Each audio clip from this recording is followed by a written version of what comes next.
Hello and welcome to MotorMotion E-Series, where we return for the Mercury Walch TCR Cup.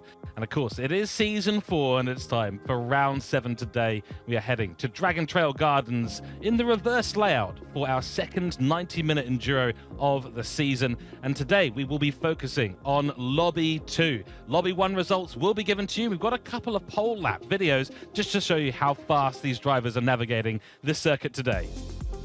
Of course, our sponsor for the series is Mercury Walch, and they are in the business of commercial printing, digital printing, direct mail, label printing, large format printing, and packaging. Please go check them out on www.mercurywalch.com.au. A massive thanks to our primary sponsor. In the calendar, it is 6 rounds behind us, 4 rounds ahead of us, and we're focusing today on round 7 for this 90-minute timed race. There are clouds in the sky and rains on the forecast, so it's set to be a fantastic bit of racing in Lobby 2 today. Ahead of us, of course, round 8, the Nürburgring Sprint, Lago Maggiore for round 9, and finally, it'll be Catalunya GP circuit for round 10 as we head through this final few races in the European circuit. The driver standings at the moment look like this. It is Ryan Spann still on top for Cooke driver development on 346 points with a 10-point lead over Scott Taylor. A critical amount of points, but it's not a very large amount of points. Scott Taylor is still well within earshot of the man ahead of him. Nick Pfaff in third place for Asta Racing on 322, only 14 points behind and still right in it, as is Mark Pacheco for Gridline Racing. He is 16 points behind in fourth place. Then it's Campbell Knowles, only another 10 points behind, 50 points separating P1 to P5, and Luke Stone on 290 points. In the team's title at the beginning of this round, it is Gridline Racing, still on top with 649 points, 14 points ahead of Cooke driver development, followed by Team 55, Lightning Motorsport, Team Capital, and Asta Racing. Let's head out on track and let's go meet the commentary team for Lobby 2's race today.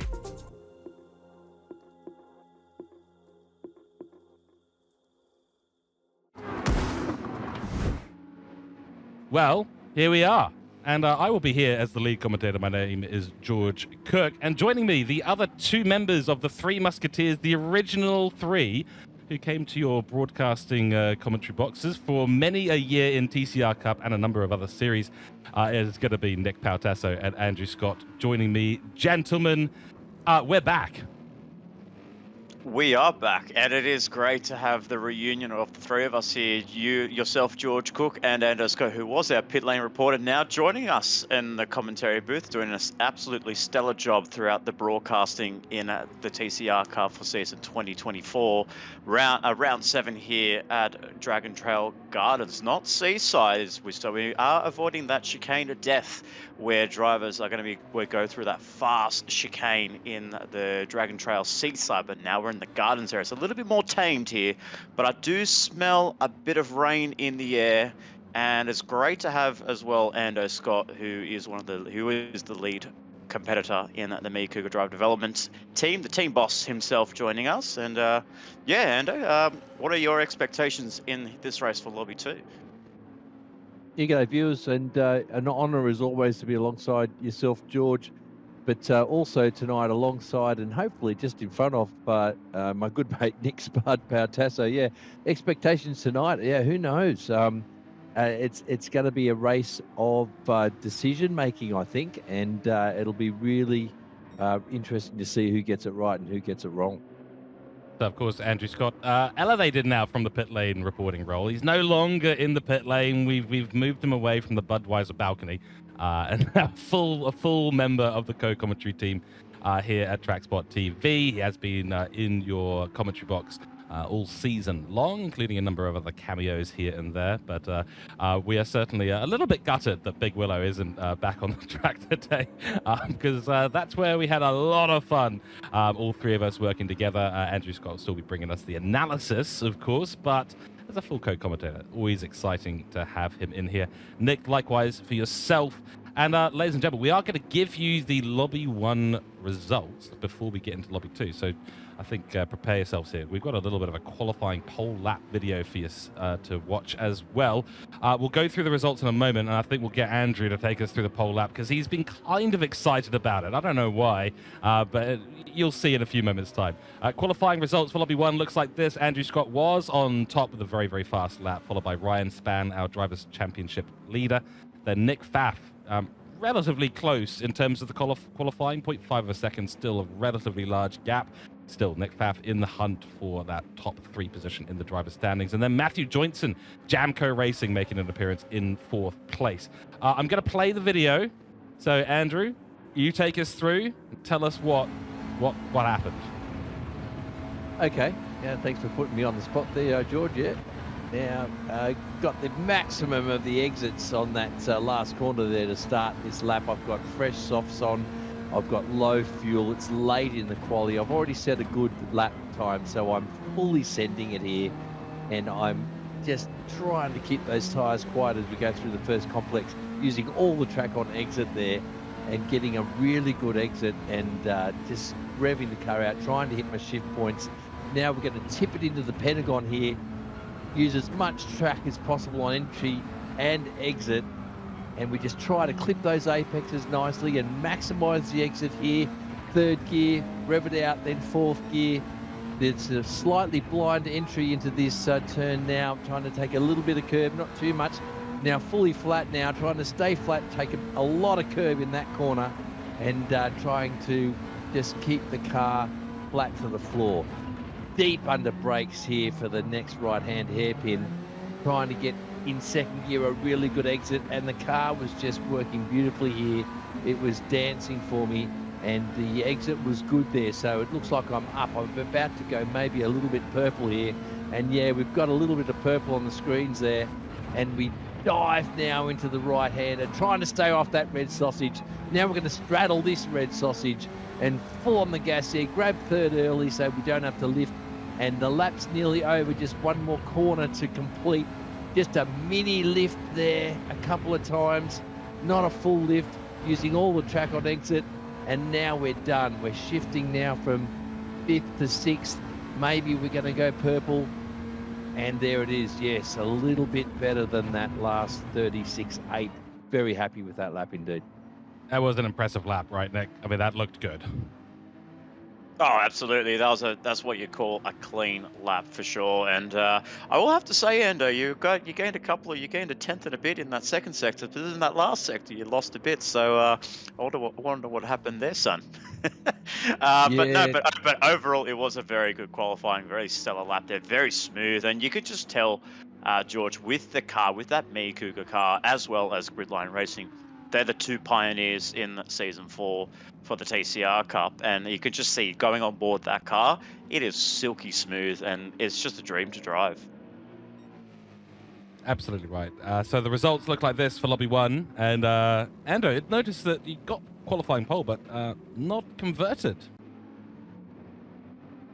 Yeah, I had a little whoopsie, mate, in the last half of the race there, and I copped a bit of damage from Barrier and had to make an unscheduled pit stop. So very lucky to actually hold onto a podium there.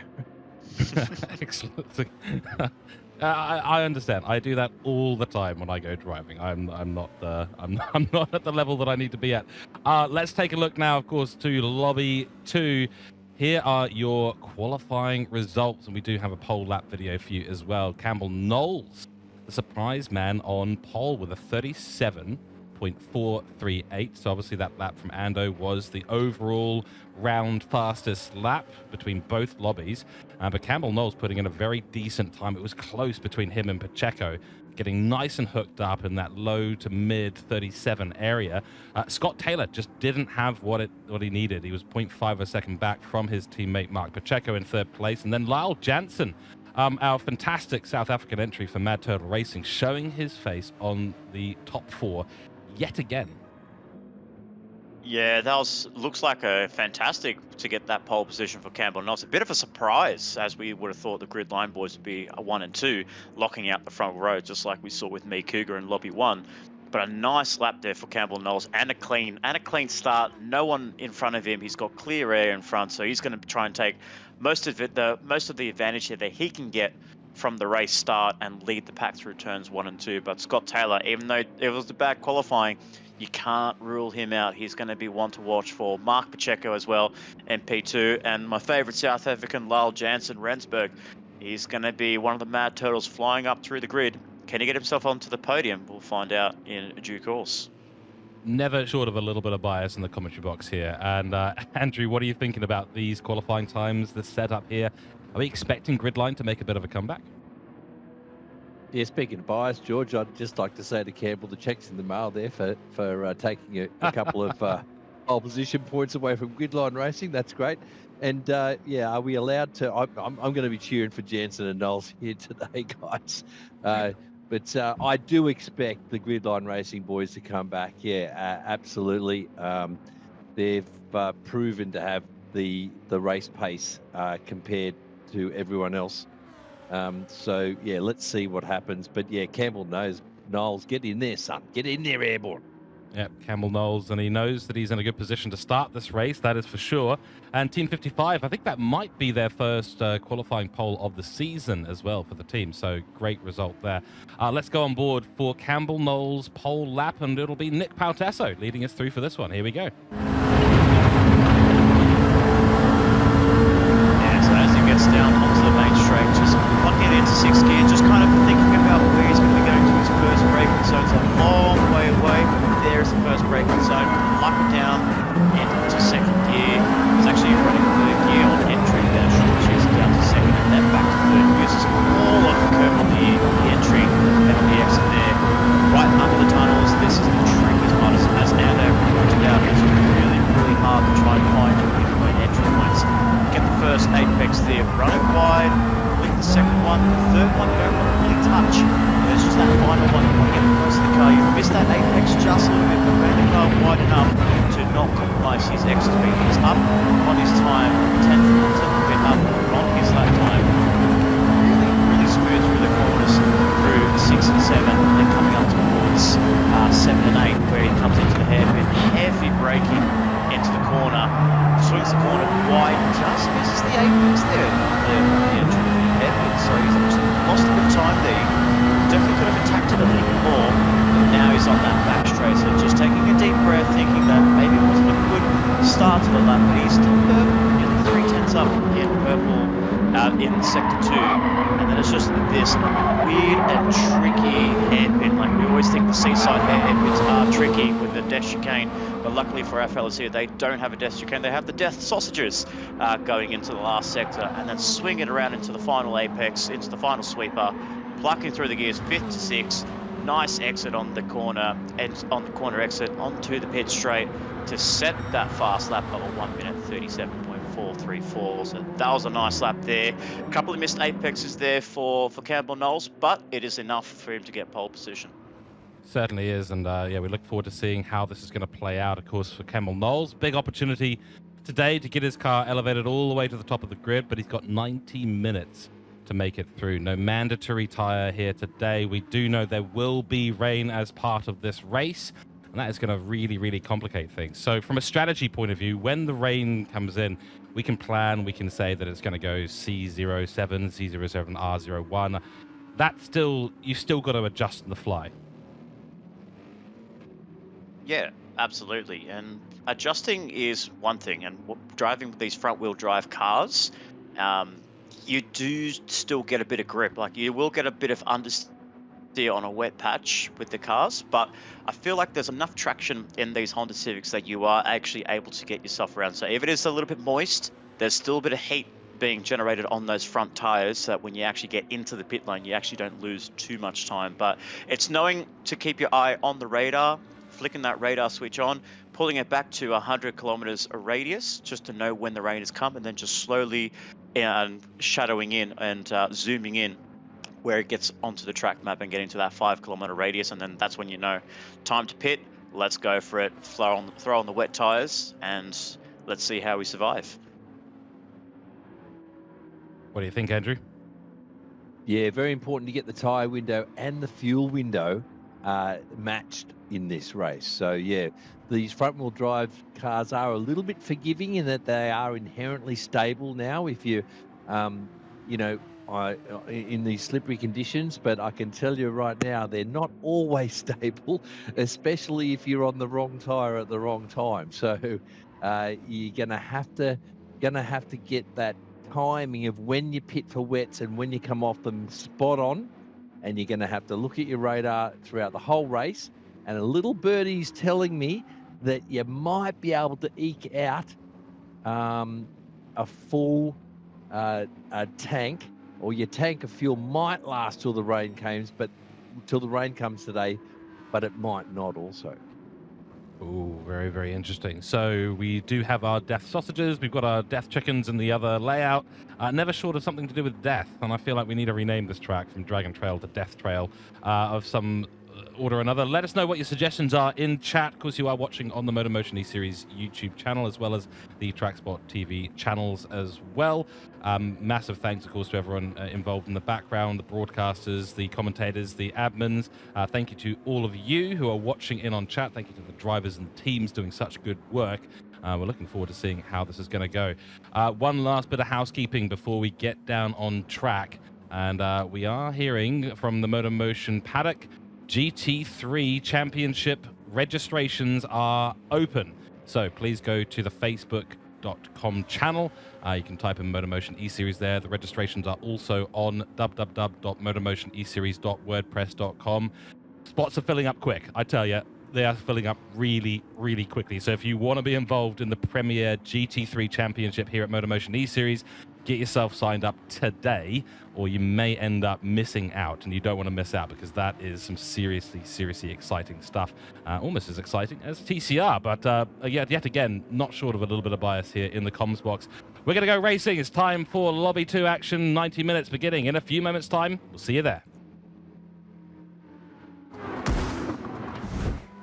Here we go. Ignore the blue flags on your screen. Spark is not in the lead. It is Campbell Knowles. He'll be leading us away. It's cloudy, and we're away racing. Of course, rolling start for these endurances, just to make sure there's no argy-bargy happening into that first corner. So Campbell Knowles, clean start, clean getaway for him. It'll be Pacheco next, then Scotty. As you can see, the two guys for Gridline Racing will be working together today to bring this fight to Campbell Knowles, who is going to be the one to catch at the moment. Jansen, decent start for him. Behind him it is Rusty Nuts Racing in P5. Currently a little bit of a gap, already starting to eke its way out between the Mad Turtle car and the Gridline Racing cars, between third and fourth.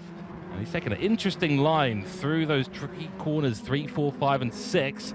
So that's going to give Rusty Nuts Racing a chance to maybe bring the fight to the South African driver. Nick's favourite, under pressure already. Troy Britnell, P6. It's Skippy the Kangaroo in P7, and Mark Hasseldine in P8, followed by Legendary Berry in P9 for Black Rose Racing, the number 64 car, bringing up the tail at the moment. Campbell Knowles still escaping, but I'll tell you what, that gap, Pacheco has absolutely demolished it already. Oh, it's a great start from everyone, and Mark Pacheco is really just not letting Campbell Knowles have a bit of breath air, a bit of a sigh of relief up the front of the field. He's got all the pressure from the Gridline Racer right behind him, and as they go through the death sausages for the first time, they go with Campbell Knowles in P1, Mark Pacheco P2.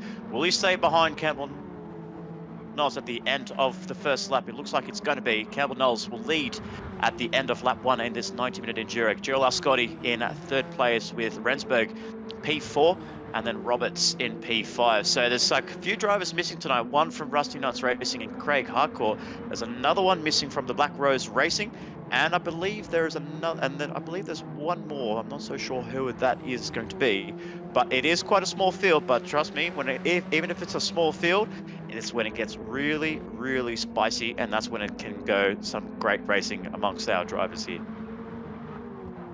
Yes, we've got some different tyre choices too, which is very interesting. And yeah, Paco's all over the back of Airborne here, although he's a little bit untidy through the Pentagon there. Airborne's eked out a little bit of a gap again. And yeah, interesting start to the race, but a nice clean start. And yeah, it is just an interesting phase, isn't it? That first lap, see who gets away cleanly, or anyone can be opportunistic. But it looks like everyone stayed rank and file. and there's not too much going on. I'll tell you what they're doing here, guys. They're really trying to look after their tyres and fuel, because they're looking at their radars already as Jansen closes in on Scotty, who misses the apex at the hairpin. So they bringing himself under pressure from Jansen, but I don't think anything's going to happen here into the death sausages. They're all just behaving themselves quite nicely here. They're settling in to their race rhythm, their race pace, and they're racing to numbers right now, I think, because they know their pit walls are telling them when the rain's coming, and their pit walls are requesting of them if they can just eke out a tank of fuel until the rain starts, because they don't want to pit for tyres before the rain comes.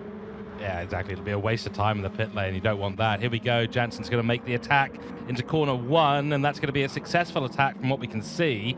The split of tyres is thusly, it is Campbell Knowles on softs. Jansen is also on the soft tyre, and the 2 Gridline Racing chaps are on the medium. So I think exactly right, Andrew. They are trying to get this stint extended as much as possible. Yeah, and I don't know if soft tyre is the right choice here, because I don't know if they're going to last until the rain comes. But time will tell. We'll find out. But these guys that are on the softs need to make hay while the sun shines right now, literally, pardon the pun, because What sunshine? the last thing that the cloud shines. The last thing they want is a medium runner in front of them. So Jansen's done exactly the right thing there. He's made that nice authoritative move. Looks like Scotty's having trouble getting the car turned there at the hairpin, doesn't it? Yeah, it doesn't look like the Gridline boys have settled into a rhythm just yet. Mark Pacheco, after that early phase in trying to attack Campbell Knowles at P1, he's just kind of died down a little bit with his pace. So he's just kind of finding his rhythm, as you said, like running 2 different compounds there, 2 on the racing softs, 2 on the racing mediums. Jansen running into P3 at the moment, so he's holding on nicely. But yeah, I feel like the Gridline boys, as you said, I feel like they are running to a number. They are looking at that weather radar, so all the weeks in practice and all the simulation that they can get on the track, they are literally running it to the number where they think that the mediums will take them to the rain period. But even so, a race lobby can be very different to a practice lobby, so the rain could come sooner, it can come later, so the numbers may not be correct. So I'm very interested to see what the strategy is, because the soft tyres will deplete very fast, especially in this never-ending left-hander, as we see the cars going through for the 4th succession there. So we have a car, a bit of a slippery moment there for Paco, and that's him facing the wrong direction there. Has he got reset to the track? He has. Unfortunately there for Mark Pacheco, running and a nice clean race there until that moment of the race, until that moment of the track. That is a huge moment in this race here, and that could be a huge costly moment for Gridline Racing, George. It certainly could, yeah. Big accident there for Pacheco, going through turns 3, 4, and 5. Did get reset to the track too, and that's going to be a big impact on this race. But there's a lot that can still happen at the end of the day. I mean, they're trying to run to a number. In some ways, he saved a little bit of fuel there. Okay, if that's how you want to put it, mate. But yeah, I'd say that's not what he was intending to do there with his strategy. But what he does have in his favour, Paco, is that I think he's on the right tyre here. The boys that started on softs are going to have to make an extra pit stop here, I think. Their softs are not going to last until the rain comes. At least that's what I'm hearing from the pit walls, George. Yeah, so we'll see exactly what happens. For everyone's information, if you don't know, this is the weather setup. It is apparently supposed to be C03, so no real sun coming through though, so not much at least through the clouds. C03, C05, then R07, R07, R06, R07, C06, C05, C04. Scotty has a big moment as well. Huge moment into 3, and that is pretty painful, but he's recovered it. That's 2 Gridline boys in successive laps there. They're just both having a moment there. The tyres aren't really working for the Gridline Racing boys so far. it's really, really struggling to get the tire temps. They're on lap 5. In theory, this would be the critical lap where the medium tires would slowly be on pace with the soft tires, because you'd think the soft tires would be wearing very fast and the mediums will come into their own. But the gridline boys, they are struggling in these early phases and not making any inroads in the front too. Yeah, they've stumbled on track, but their pit walls have helped them out. I think their race engineer has chosen the right tyre for them, because we're looking at the radars now, and the boys that are up in front in P1 and 2 that are on the softs, they're going to be quite worn, and they're telling me that they're going to have to do maybe 13 laps before the rain comes. So these 2 leaders might have to pit before that happens. Or if they don't, they'll be going backwards through the field on very, very worn softs. Oh, those mediums just do not look like a lot of fun to be driving on at all, I have to admit. They're not getting the grip they need to. It's really having an impact on the understeer of the car. You can see them running wide. It's probably partly what we're seeing at turn 3, turn 4. So no coincidence that we've got medium runners having a bit of trouble in that area. Let's have a little look around. We've got racing softs for Mr. Roberts here for Rusty Nuts Racing. Racing mediums for Troy Britnell. So not the only ones on mediums, Gridline Racing. We do also have Troy Britnell and potentially some of his other drivers as well. Skippy's on the softs. Hasseldine on the mediums as well, and then racing softs for Legendary Berry. So it is a real mix out there, and I have to admit, just looking at Sparky's tyres right now, probably one of the worst off at the moment. Yeah, and I don't think he's going to be making it to lap 13 as predicted by Ando Scott. But if you're kind of looking at the HUD that we have here with the where that the tires are going, and I have a question here for Ando. When you look at the HUD on the tire wear that you see, even though you're seeing around about 30%, 35%, and then you're only on lap 6, about to complete lap 6, start lap 7, do you think you're going to get more wear? Do you think you're going to get an extra 30% more wear, or do you feel like the tires are actually going to drop off a cliff when it comes to the depletion of the tires falling away before that critical lap? Yeah, there's definitely a cliff that happens, Nick, and with those softs where they are now, I would almost postulate and say to you guys that they are already past their best. So they are already crossing over with the mediums now, and they're only going to get worse from now on. But not only are they going to get worse, but the wear rate is going to increase exponentially. So I seriously doubt if the people that are running softs here are going to make it until the rain comes, whereas a couple of the medium runners might actually be able to do that. So that will give them a significant advantage in this race, because they won't have to put another set of slicks on and then have to pit again to put the wets on. Hear what I'm saying, guys?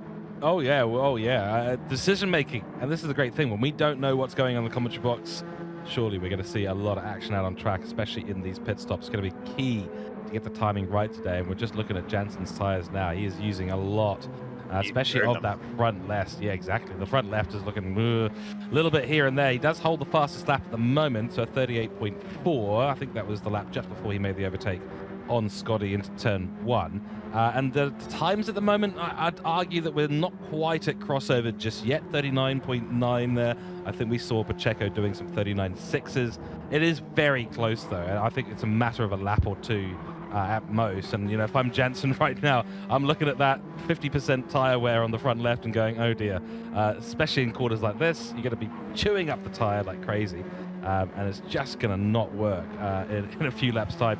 He is closing on Airborne, though. So Airborne's lead right now not secured. All that last lap was a 39.6 to 39.3 for Jansen. The South African driver's on a charge.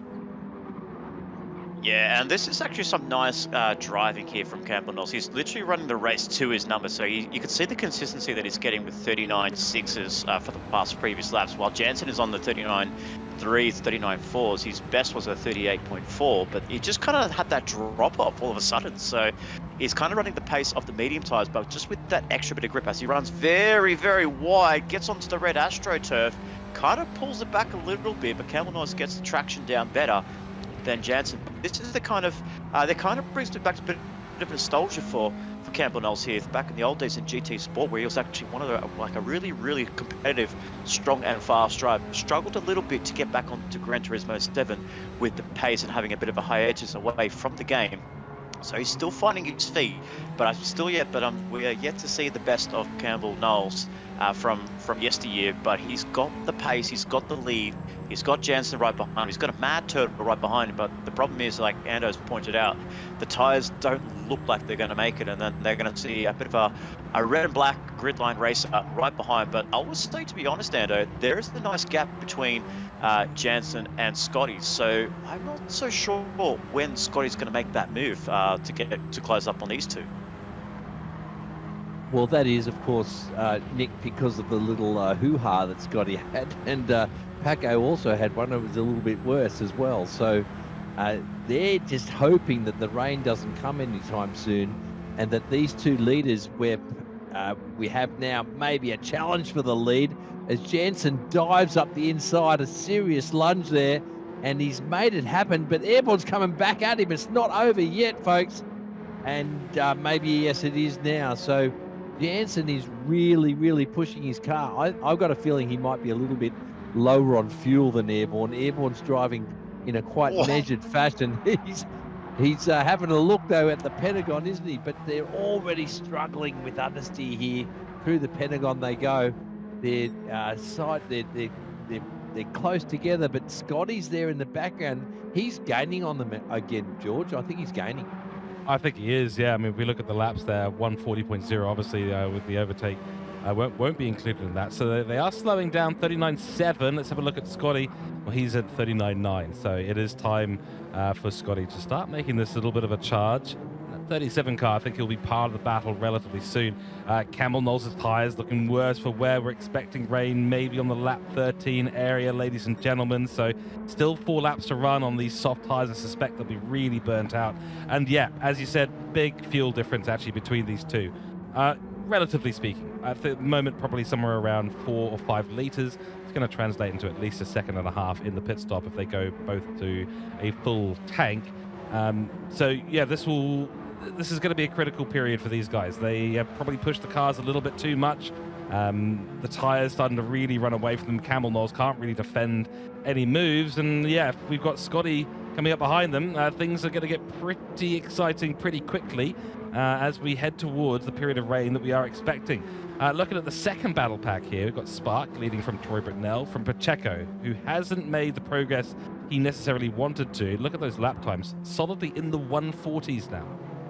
Yeah, that's a struggle there. I'm a bit confused. I was a little bit baffled that, yes, he had a moment there. He got reset to the track, but I'm sure a reset doesn't really hamper the tyre wear at all. Like, I'm sure it doesn't have any effects on the tyres on the car. So I'm a little bit surprised that he's in the 1 minute 40s, 1 minute 41s, while his teammate is consistently in the 39s, high 39s.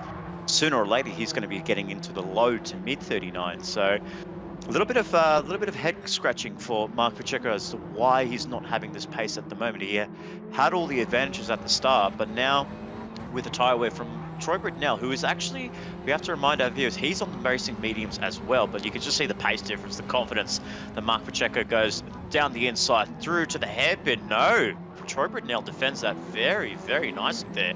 Great defense there by Troy Britnell. Mark Pacheco didn't fight that, and this is going to cost him. This could potentially cost him, but he's got that straight line speed up on the Team 55 car. Going to go down the inside on the Oakley-sponsored Team 55 Honda Civic. And is he going to send it through to the sausages? He's going to hold it around the inside. Troy Britnell is not giving this up here, fellas, and he's doing such an amazing job. Parks it on the apex there. Some nice racecraft from Troy Britnell, and my goodness, Troy Britnell, take a bow. That's some nice racecraft from the Team 55 driver.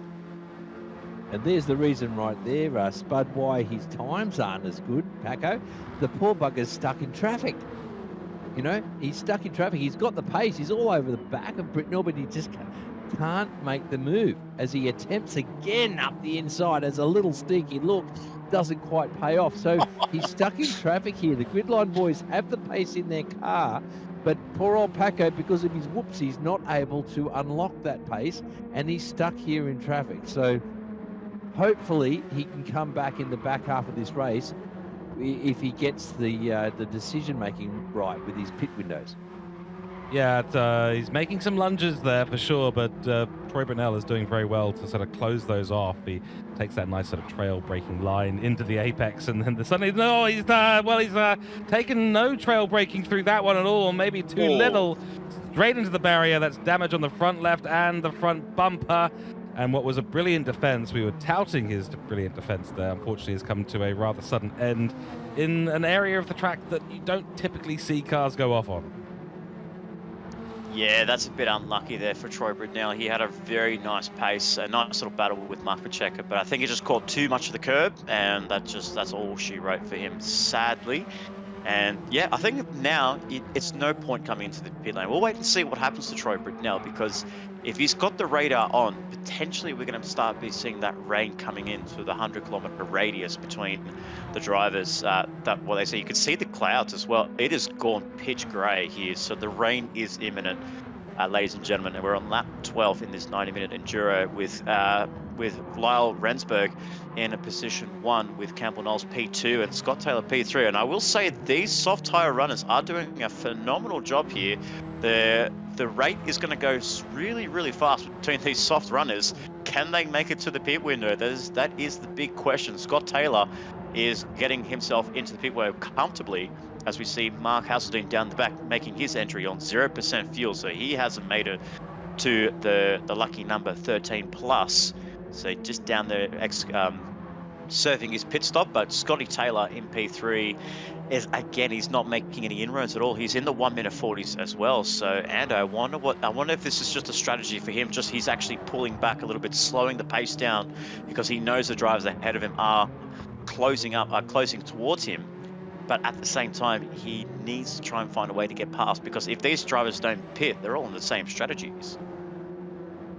Yeah, I think his pit wall's saying to him, look, Scotty, the rain's not coming yet. We need you to get to 13 laps out of this tank. So he's driving quite conservatively. His tyres are still good. He's still well in touch with these two cars in front, but I think he's driving to numbers at the moment. But I've got to say, Spud, I've just got one question for you. Was that the best commentator's curse ever that you've ever seen there with Troy Brunel? Poor old Troy. I think George, you owe him a beer or two, mate. I do. I don't think it's the worst one I've ever seen, but I mean the timing was close. I've seen better timing, but I tell you what, they are indeed. Well, stop saying anything, Nick. You're going to curse things further. Now you've brought the rain as well. This is it. But this is it. We've got a lot of people in the pits. Scotty is staying out on this lap, so probably quite sensible to do so, because you can drive the slicks pretty well around a track until you get a third into the moisture setting. You can see that just next to the tyre life, for those of you who are unfamiliar with the Gran Turismo 7 UI that we have up at the moment, and that will be an indicator of when it'll be undrivable in the slicks. You can already see he's starting to run sideways here and there, so the grip is disappearing, and hopefully we have no more commentators' curses go out today. Wets for Airborne, 100% fuel. Jansen will be out momentarily as well, and let's take a little look at what's happening over there in the exit of the pit lane. Has Airborne gotten ahead of Jansen? Yes, he has. Yeah, nice there. Sorry to cut you off there, but they've come out too early, guys. This is nowhere near early enough to be running wet. So those two gridline guys that have stayed out on the slicks are absolutely performing the overcut from hell right here, right now. Well, you've got to remember as well, these guys, they're approaching the final complex of the track now. So they are right on the bubble there of getting themselves towards the pit lane. You can just see there, it's just gone over the third marker there. So this is the point where it is really, really slippery here. Scotty Taylor into the pit lane. He comes. He's made it through safely. Mark Pacheco not too far behind on a low fuel tank. This is going to be close here, fellas, and I'm really looking forward to it. He's actually struggling to get the car into the pit lane. So this could be a bit of a disaster moment for Mark Pacheco. For Scotty Taylor, though, it could be a blessing in disguise. For both of them, that was perfect. What you just saw there, folks, was perfect. Just when the cars were starting to struggle, they have pitted, and these guys that have gone out on wets, the first half of their lap, because they're on wet tyres on a relatively dry track. They're on the wrong tyre at the wrong time. They've lost big time. So these gridline guys are going to absolutely overcut the hell out of the field here. Let's see. We've got 2 gridline racing chaps in the pit lane, getting their fuel on board as we see Campbell Knowles and Jansen come on down the pit straight. 100% of fuel on board now for Scotty. He comes out of the pit. How close is it going to be? He's going to be right there. He will be behind Airborne, but bear in mind that Scotty was a car and a half behind as we see Airborne run wide at turn 1. Just more opportunities handed to the gridline racing chaps. They're on tyres that are fresh as anything, 100% of fuel, and now it's going to be Scotty's skill in the rain that we're going to see. Jansen, of course, is a fair way back. He's not quite within that slipstream range. He might be getting a sniff of it. And then Pacheco, who, bear in mind, had that incident that turned him around and lost him a huge amount of time. He's jumped Spark already, and he'll be making his charge after the top 3. He's about 3 corners behind, but this is it. Scotty has made leaps and bounds. But keep an eye on the tyre indicator, ladies and gentlemen. The drivers that came in the lap earlier, they've got red on their tyres, so there has a little bit of wear on them. So that can be a pivotal moment in this race. If you have a bit of wear on the wet tyres when it is a relatively dry track, you do feel that all of a sudden loss in traction, loss of grip in the later stages of the stint, because Scotty Taylor came in just at the right time, and so does Mark Pacheco, who, by the way, jumped 3 positions in all of that, up into P4. So nicely done for Mark Pacheco to get up there. He's done really well to not lose too much ground to the top 3, and he can kind of see them just ahead of Spark in P5. But it's just for Mark Pacheco now, get into rhythm, work with his weather conditions, and slowly eke your way back towards this top 3, because these 3, when it comes to wet weather racing, I've got no idea who's a mastermind here. I know Campbell Knowles, being a Kiwi, I'm sure it's wet enough over there in New Zealand, so I'm sure he's got plenty of experience. Scott Taylor down in Tasmania, it rains all the time. And Jansen, I'm sure here back in South Africa, there's a lot of wet stuff there. So these 3 boys have no excuse when it comes to wet weather racing. Certainly don't. We're going to go for a very quick onboard lap. Get your ASMR in and enjoy the onboard lap with Scotty, and we'll be back in a couple of moments.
All right, that was pretty cool. I like the sound of rain hitting a car moving very, very quickly. And yeah, we were remarking in the comms box while we were listening into that how important this overcut has been.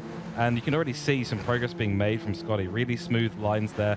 Don't think Campbell Knowles is going to be struggling for a while, though. I mean, yes, he's got more tyre wear, but he seems to be driving pretty smoothly. Yeah, I'm sure Campbell Knowles knows these kind of conditions as well. So it feels like for him, he's just kind of he's in his element. Scott Taylor as well. We've seen him in the rain, having a good outing as well. So these 2 are kind of fairly matched. But Rensburg right behind P3 is not really matching the top two at the moment, so he's kind of drifted away a little bit. Maybe hasn't done enough wet weather practice to try and get involved in the racing, because he's actually lost time to Airborne when he was actually leading the race before the wet stint. So he's gone from P1 to P3 as there's a bit of a downfall for Jansen down to P3. But Mark Pacheco, I feel like he's kind of cleared Spark in P5, so now he's going to try and close up and this battle pack, because I feel like he's actually bringing Spark with him. I can see on the mini map there between the two drivers, they are relatively close to this pack here in the top three. They are coming onto the back straight right now. Campbell Knowles, Scott Taylor, Jansen, and Mark Pacheco. And yes, I said there is Spark. So Spark is not letting go of Mark Pacheco here. So the Rusty Nuts Racing driver may be struggling in the dry conditions, but the wet conditions, it might actually bring him back here. So the mistake was made by Campbell Knowles up ahead. Yeah, we've got fully wet running now, viewers, and we've got the two cars up front very closely matched. And I will remind you all that it is tuning here as well. So in this series, or at this stage of this race, these two cars might be set up slightly differently. So Scotty's car might be faster in some parts and then Airborne's faster in others. So it'll be really important, or really interesting to see how they go, and if Scotty's got any chance to get past Airborne here and take the lead, because if he doesn't, Airborne might be holding him up here. His car might be inherently faster in lap time, but because of the conditions being so sketchy, he's going to have to drive conservatively, and he doesn't want to ruin both their races, does he, George? No, and you know, of course, they need to be wary of the curbs, and they need to be careful of a few things out on track. Yeah, the wets will do a really good job of clearing the rain out there, but conservative driving at this stage really important. See a big splash through that section, turn 8, I believe that was, and yeah, you need to use the curbs through this section, but the car will get unstable. And I think Scotty, at the end of the day, doing a great bit of work here. Clearly the car in the zone that he wants it to be in, as we see Airborne go wide yet again. So Airborne, I don't know if he's feeling particularly comfortable here. He is airborne after all. He's not waterborne. Absolutely. So no, he's doing well. So I feel like what he's doing there, whether that wasn't intentionally him running wide or him actually taking a different line, and I've noticed it a lot on the Gran Turismo 7 game. I didn't really see it much on the previous platform in Gran Turismo Sport, but in Gran Turismo 7, you can actually take that wide line and you can actually get more grip, because that's where all the marbles are. You get onto those marbles, you actually get some sort of extra grip that actually gets the car planted down on the track. You can actually take that line and put full throttle, whether you actually but when you take the racing line, it is a little bit slippery. There's been a few updates in the recent past where the racing line has become really slippery. So kind of emulating the real world situation where drivers have to think on their feet and think about different lines, that I feel like Gran Turismo has kind of brought in just a little bit, and just kind of challenging these drivers and kind of challenging these players to think of some different ways on how to navigate this circuit here at Dragon Trail Gardens.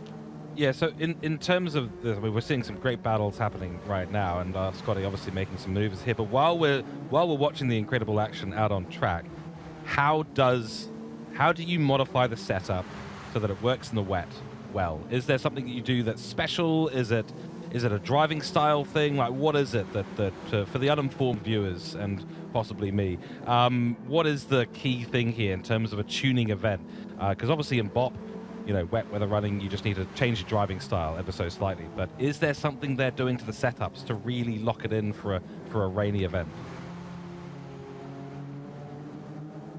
Yeah, there are a few things you can do, but not as many in the game that you can in real life. But yeah, there's things like natural frequency, stiffness, overall stiffness. There's balance front to back. You can change things. But in general, I don't know. I have to speak to my supercomputer. But the setup is different in the wet to a dry car. So if Airborne here set his car up for the dry, whereas Scotty's is set up for the wet, then you're going to have Scotty all over the back of Airborne, which he actually is right now. So this might be the case, and they're fighting now down the main straight into turn 1. Scotty runs on the inside into turn one, but gets a little bit of door banging there with Airborne, I think, into the braking zone. Brakes a bit earlier and loses the advantage. So Airborne maintains the lead there, although Scotty had the really good run out of that last corner. But it looks to me, George, like this gridline car is set up for the wet, whereas Airborne's car might be the other way around, because Scotty is all over him right now, and he is on fire. But as we've seen in recent races in Formula One, guys like Lewis Hamilton that are just naturally good in the wet, and they can get that polish out, and they can polish that Ferrari up and get it to perform in the wet like nothing else. So this might be just Scotty's driving that's causing this. But the upshot is it's great viewing for us. He's all over the back of Airborne here, and he's going to have to make a move at some point, because it looks like Airborne's actually holding him up.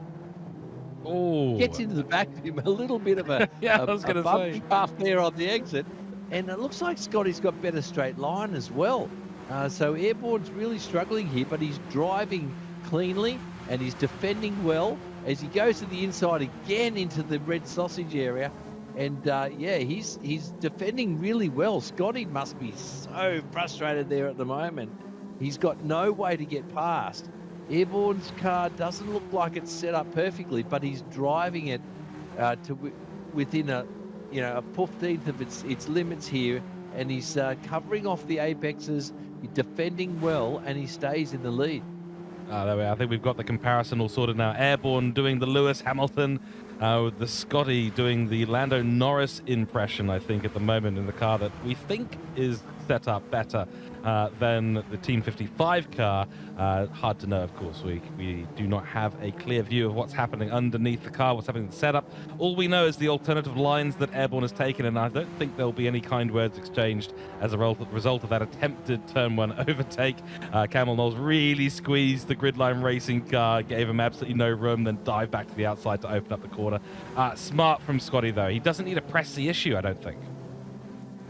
No, and I think like what the main thing Scotty's trying to do, as we see a little bit of a mistake there, a little bit wide there from Cameron Knowles, he's actually following the tram tracks. He's actually following the racing line that Cameron Knowles is doing through some of the sections. So the fast left-hander, the never-ending left-hander, he's actually following his tram tracks. So if you do that, you actually get a bit more grip in your car. You do feel that front end just hooking into the corner a little bit better, especially when it comes down to the straight line. You just sit behind that car, you sit underneath that rear wing, follow their grooves, follow their tracks, and then when you get to a corner, you try something different. And that's why I was realizing the previous lap when Scotty Taylor was trying to go on the outside at the head in a previous lap, I felt like he could have just broken the car a little bit later. And if he hooked it around the outside, as I said a few moments ago, you hook it around the outside, you can get the power down sooner because the guy on the inside has limited traction, he has limited grip. So Scotty Taylor, if you can think about going around this outside, if he gets that run into turn one, don't think about the inside. I would suggest him to go for the outside line. Here we go, Yeah, he's got down the some main options straight. here. Options, though. What options does he have? But Camel Knowles is defending hard. So is it patience? Is that the option you take? Oh, do you try a lunge? No, he's got some options here. He's got some sections on this track where he knows he's faster. So he's going to have to just line him up here. He's going to have to not get too close to Knowles, you know. He's going to have to set him up, and he's going to have to do the old 1-2 punch on the guy. So this is taking a little bit longer than he would have liked, but he's clearly the faster car at the moment, guys, because even though Knowles is having to defend, Scotty is just all over him like a red rash, and he's handling these wet conditions a bit better as he gets very close to Knowles there, who's really struggling with his car to find the apexes, and Scotty is just really, really all over him. He's got all the pace, he's just got nowhere to go. So he's going to have to regroup, Scotty. Just think about it and pick his mark and pick his point and pick his time at which to make his move. And he's going to have to make it and make it authoritatively. That's Yeah, he's right. going to We've have got- to make the move quickly because if I'm looking down the back there, Jansen is getting, he's not closing up to the top two, but look who's closing up to him. Mark Pacheco and Spark down in P5. Scotty Taylor just can't, he's so impatient. I feel like he's just waiting and waiting and waiting for the moment there. He's just reading the rear number plate of that rear wing from the Team 55. He just wants to get that part number and just try and keep it for himself. Oh, I think he's reading the fine print on the contract that Airborne has for Team 55 at the moment. That's how close he's getting, mate. I mean, at the end of the day, is this impatience or is it actually psychological pressure? There we go. Let's see what he does here. No, he breaks early, so I'm not so sure if that's the wise decision there. I feel like this is where I'm just kind of getting into my driving mind as well, and I think Ando can agree with it as well. When you are driving on the wet stuff, you want to make the move, you want to get it done because you just want that clear air. You don't want that spray kicking on your windscreen, especially for drivers that are driving in the virtual reality.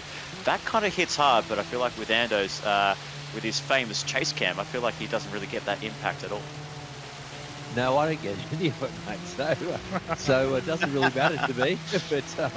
But yeah, no, I'm going to throw it back to you here, Spud, because you are the expert in the wet. So you know how to get these moves done, whereas I'm pretty average in the wet. I'll say that much. I'm very, very conservative. Is it about risk taking? Is it about trusting yourself? Is it about, doing that Daniel Ricciardo just licking stamps and sending it type attitude? Like, what is it? What is it that can get this move done for Scotty? I feel like he just needs to wait for a mistake, and because obviously with the driver leading ahead, and as we see Campbell Knowles there, he's defensive end. Contact is made between the two drivers, but they both kept it on the track there. The door was closing for Scotty Taylor there on Campbell Knowles, but he just held onto it. That is some close, vigorous action there. You can tell there Scotty is very, very impatient, and I feel like he just doesn't want to sit behind that rear wing of the Team 55 Capital. So going back to your point, Anna, that just caught me off guard there. I feel like he just needs to make that move. Just try something different. Try something. The inside's not going to work. Campbell Knowles, that's his favorite part of the track when it being defensive here. So here, right now, just try and break later, as he's done there, hanging around the outside. He's got the move done around the outside. Can he hold on to it as he exits turn 2? No, the door closes. It actually tightens up on the exit of turn 2, so that was one of his moments there, and that's exactly what he needs to do. He needs to brake later, get alongside him, and just hang it around the outside. There's a couple of corners around this track that you can do it, and the grip will appear. But my goodness, that was a heart-and-mouth moment there between the two drivers, vigorously fighting for P1, and you can see there the racing is amazing. Yeah, I think you were very much on the verge of another commentator's curse, Nick. On that one, he just needs to wait for a mistake. Well, he nearly forced a mistake, nearly forced an accident as he goes side by side again, trying to apply this psychological pressure, trying to get Campbell Knowles offline as much as possible and try and open up that opportunity. That's the key thing here, is to try and open up the opportunity. I don't think down the inside or the outside at the Death Sausage is a good idea. It's brand new nickname coined by us here in the commentary box. The Death Sausage, not the place to do an overtake, but it is also at the end of a straight. He's going to try down the inside. Campbell Knowles is going to defend down the inside, so outside line is going to be it. He's going to be a nose ahead into the braking zone this time, but Campbell Knowles does exactly what we're recommending Scotty does, brakes late, and then he's able to close off the second part of the Death Sausage and manages to stay ahead yet again. Campbell Knowles is doing a good job, though I have to admit, this is close quarters racing, and there is a little bit of paint being exchanged between these two guys, and I'm sure a few choice words happening between the drivers and their pit lanes, respectively. Yeah, just send it round the outside, Scotty, and the grip will appear. Come on. Spud said so. It's as simple as that. It's as simple as that. I mean, that's why we're in the booth here, Rando. Yeah, the grip will appear, mate. Come on, just send it around the outside. It'll appear. I love that. It's dry there. I need to embrace my inner Spud sometimes in the wet, I think. But we can see there, like, these two are battling so hard, but it's really inviting Jansen, Pacheco, and Roberts. And I have to say, I'm very, very impressed with Roberts down in P5, holding on to the rear end of Mark Pacheco. He's doing a stellar job there down in P5, just to hold on. And by all means, he's doing a fantastic job to 24. Not so strong in the drive, but this wet conditions is really helping Roberts get into some sort of contention here. But here we go. It is not over yet. Around the outside, he goes. Scotty Taylor. Oh, gets the nose in, and he's finally made the move on Campbell Knowles here. But what does Campbell Knowles do? Does he have an answer going into the hairpin? No, he doesn't. So finally, after 24 laps, he sends it down the inside. Shows the nose on Scotty Taylor. That kind of spooks him a little bit. It gives Campbell Knowles a run, but the outside line gets where that's where all the grip is, and he's now finally, after 24 laps, in the lead of the race here for this 90-minute enduro at Dragon Trail Gardens. My goodness, that was worth the wait, and some great racing amongst the two drivers. But Scotty will be saying, "Finally, I can get myself a gap." Yeah, The grip finally I appeared. can. Yeah, the grip appeared. Finally, Nick will get off his back and stop cursing the situation. So Taylor is released, but there's a messy couple of corners, I have to admit. It hasn't been a clean entry into P1, and Campbell Knowles is still there. There's still an opportunity, and Scotty needs to tighten up the screws on this one. He's going to have to go really defensive into turn one. Knowles is going to want to make another opportunity appear for him to take that lead back. Tries hard on the brakes. He has been more confident on the brakes, I believe, but it's the wider lines that he's been taking that are slowing him down ever so much, and now he has to contend with the dirty air. Yeah, look how Jansen's caught them. This battle has really cost them both. I can tell you right now, the data's saying that they should have been doing 1 minute 50s here at this phase of the race, and they're doing 51. So Paco and Jansen, Ed Hal have caught them, I think, here. Airborne did not quite have his car set up for the wet, and it's really cost Scotty a lot. Now the whole field has closed back up a bit, and we've got a race on our hands here, guys. I love it. This is exactly what wet racing does bring to this game, and of course to the action you're seeing on screen. Welcome to everyone who's watching on YouTube. Let us know, who do you think is going to win this one? Obviously we've had the overtake between Scotty and Airborne. Scotty for Gridline Racing, key for him to be up in the lead. He's in there with a chance for the Drivers' Championship. Of course, Gridline Racing still leading the Teams' Championship at the moment, and there are two contenders for the Teams' title split between Lobby 1 and Lobby 2. And we know that when the Cougars are unleashed in their own lobby, they are very much unstoppable. Suspect that's going to be the case. We saw the results earlier on, and making a little bit of a hiccup that he probably doesn't want us to mention yet again, but we will. So Nick Pfaffner's. Yeah, well, you know, we gotta go there again. Unfortunately, don't make us, don't force us to make a point of it. Well, look, I could see a drying line here. Change the subject. nice little switcheroo there. I have to admit, that's a nice segue. Excellent work. Similar to the switcheroo, sort of like around the outside in the wet, actually. Found the grip. Excellent. We are seeing a drying line though, Ando. So what do you start thinking at this point? You know your wet tires are going to start to suffer a little bit on the grip. You can already see the moisture reader is going down. Well, you're going to have to start thinking about being a little bit more bold into some of these corners, because the minute that dry line starts appearing, there's potential there to make serious time up against your opponents. And Spud, I know you're an excellent exponent of this. This is your time to shine, isn't it? Yeah, absolutely. But I feel like the time to shine for Campbell Knowles is going to be fading very, very fast, because if we go to his onboard and you can see his UI on the graphic, you can see the fuel. It is on red and it is slippery. It is still wet. So the drivers ahead of him, Scotty in P1, Jansen P3, Pacheco and Spark, they are fine on fuel. But Campbell Knowles, he's not. So the man that leads from pole, led from pole position all the way up to lap 24, he's going to go tumbling down the order here, because everyone else is fine for fuel. They're going to be waiting until until the marker on the wet gauge drops down just below that line, the third of the line, just maybe a little bit more, take a risk. But Campbell Knowles, I feel like this is the point where his dreams are going to go crumbling down, unfortunately, because he's going to have to make a pit stop very, very soon. And I feel like it's going to be this lap. Mark Pacheco's just hit the red as well. But yeah, to your point, Ando, it is time to go. You need to make the moves. You need to get on that wet patch. You can see what Mark Pacheco's doing there. He's getting on the wet patch. He's trying to cool the tires down because they do overheat really, really fast on the dry line. You just need to find some wet patches, cool it down a bit. Just try drive a little bit differently to the rest of your competitors. Find that wet grip because you'll find a little bit more traction in that zone compared to the dry line. Wet grip. And We are solidly in mutually exclusive territory here, but let's go Endo. So he did pit 1 lap later than everyone else. So remember, the cars around them did do that 1 lap on wets when the track was still a bit dry. So his tires, I suspect, are going to be seriously better than those around him right now. And he's got a little bit of tire there to spend. And to your point, Nick, the pit walls are telling me the rain radars are showing it's going to come back. There's going to be a little bit more rain before the end of this race. So it's not the time to switch to dries yet at all.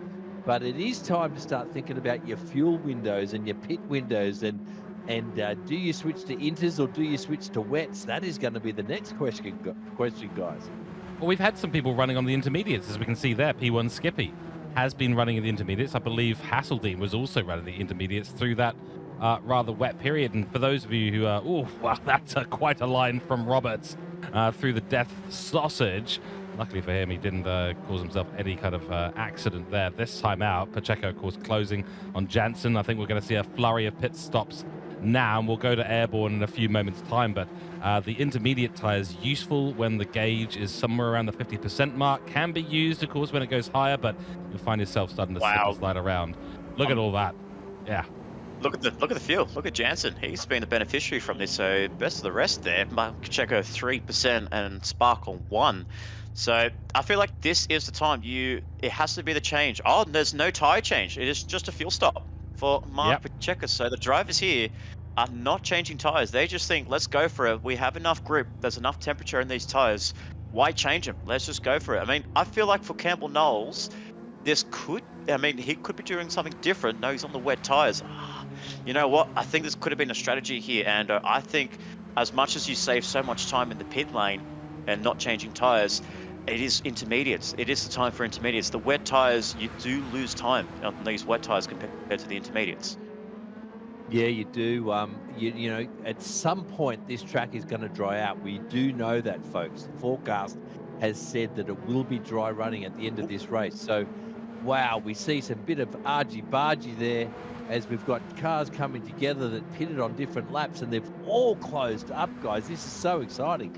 But yeah, the inters will be definitely an advantage when the track starts drying out. But at the moment, they're not really the tire to be on. It's far too wet for them at the moment. So anyone that's chosen inters right now, they're going to be paying the piper now, and the people that have chosen wets, they'll be paying the piper later on.